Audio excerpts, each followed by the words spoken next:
Once you've explored this grid and started to feel where it resists, it's time to decide how you're going to push it on purpose. This is not the moment to clean things up. It's the moment to commit to where the tension is going to live.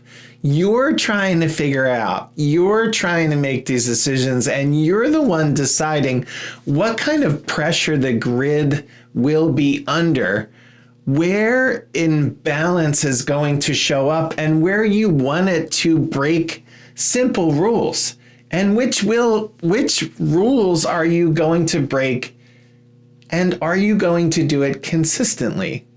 You might decide that one section will dominate the space and go against everything you may have been taught. Spacing will feel uneven or cramped.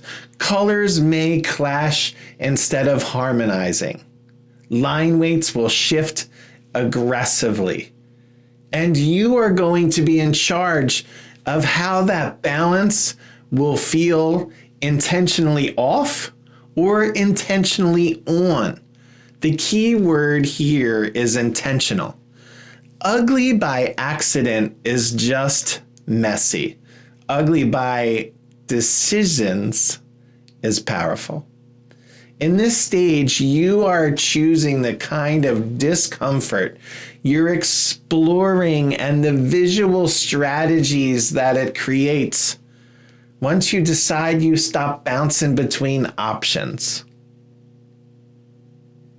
You don't need to try everything. You commit to one approach and then just push it fully.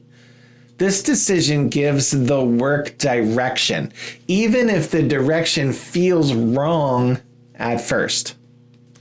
Especially if it feels wrong, because now the grid isn't just broken randomly, it begins testing and pushing with a purpose.